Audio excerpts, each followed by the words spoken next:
Hello guys, hope you are doing well. Happy Karva Chauth to all of you. आप देख ही रहे होंगे कि मैं कितनी रेडी होके आई हूँ। एक्चुअली करवा चौथ फेस्टिवल मुझे बहुत अच्छा लगता है क्योंकि इसमें हम सब तैयार होते हैं, मेहंदी लगवाते हैं, बैंगल्स डालते हैं, तो मुझे ये फेस्टिवल बहुत ज़्यादा अच्छा है। और ऊपर से मेरी मम्मा ने मुझे इतना ब्यूटीफुल सूट भेजा था इंडिया से, उसके साथ की चप्पल, पर्स, सब कुछ भेजा था।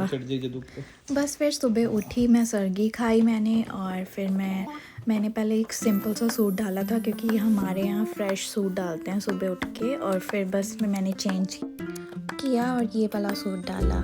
और शुभम ने मेरे कर्ल्स कर दिए। कर्ल्स इतने सुंदर हुए थे कि मेरी पूरी लुक ही चेंज हो गई थी। और फिर बस शुभम कहते चलो बाहर चलते हैं, फ़ोटो शूट करते हैं। और बैंगल्स भी बहुत अच्छी मैच हो रही थी मेरे सूट के साथ। मैंने मेकअप किया था खुद का ही अपना, और बस फिर मैं शूट करवाने लग गई। और फिर शुभम को भी मैंने कहा आप भी कुर्ता पजामा डाल लो, आपका भी शूट करते हैं। तो शुभम ने भी शूट करवाया। और शुभम ने ये शॉल ली, ये बहुत अच्छी मैच कर रही थी कुर्ते के साथ। और ये कुर्ता भी मेरी मम्मा ने भेजा था करवा चौथ पे इंडिया से, येलो कलर का। शुभम का फेवरेट कलर है येलो, तो मम्मा ने येलो कलर का ही कुर्ता भेजा था उसके लिए। तो हम दोनों ही रेडी होके फ़ोटोज़ क्लिक कराने लग गए। और फिर हमने सोचा कि चलो टेंपल चलते हैं, बट देखा टेंपल बंद था, 5 बजे खुलना था। तो हमने सोचा चलो घर पे इंजॉय करते हैं। तो कनाडा में कोई भी फॉरेन कंट्रीज़ में यही थोड़ा होता है कि आप लोनली फील करते हो फेस्टिवल्स पे, अकेले ही सब कुछ करना पड़ता है। जैसे मैंने सरगी भी सुबह उठ के अकेले ही खाई, but I am very lucky कि शुभम मेरे साथ हैं। हम दोनों ने इकट्ठे ही सब कुछ सेलिब्रेट किया। उन्होंने हर काम में मुझे सपोर्ट किया। तो अब हम मंदिर चेक किया जब गूगल पे, तो बंद ही था, 5 बजे खुलना था, तो कोई और ऑप्शन नहीं था। तो हमने सोचा चलो ग्रोसरी करके जो भी सामान चाहिए कथा सुनने के बाद वो ले आते हैं। क्योंकि हमारे यहाँ क्या होता है कि हम कथा करके चाय, फ्रूट वगैरह खा सकते हैं।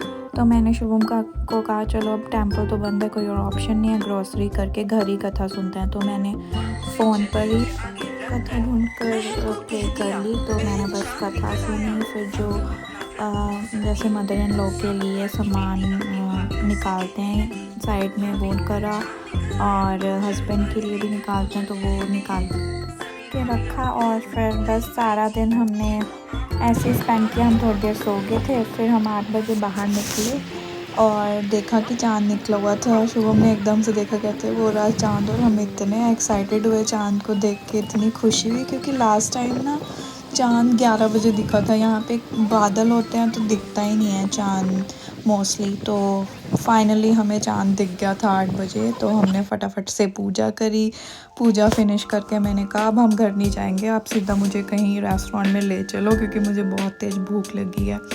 बस फिर हमने पूजा ख़त्म करके हमने सर्च किया कि हम कहाँ जाएं। हम इतने ज़्यादा कंफ्यूज हुए क्योंकि भूख लग रही थी और कंफ्यूजन भी थी कि क्या खाएं, चाइनीज़ खाएं, इंडियन कुछ थाली लें।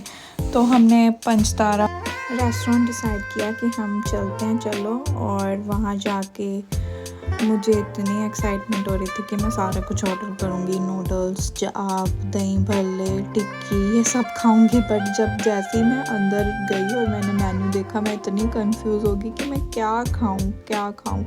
फिर शुभम मैंने फाइनली डिसाइड किया कि चलो हम चाप और यहाँ पे एक वेज थाली थी वो ऑर्डर करते हैं।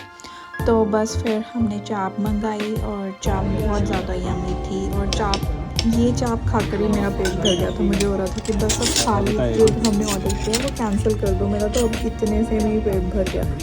बट जब हम कहते हैं कि चलो अब ऑर्डर किया तो तुम खा ही लेना, वरना रात को फिर मिडनाइट भूख लगेगी। बस इस तरह हमारा करवा चौथ बहुत ही अच्छा गया। आई होप आप लोगों का भी अच्छा गया होगा। See you soon in the next vlog. Bye for now.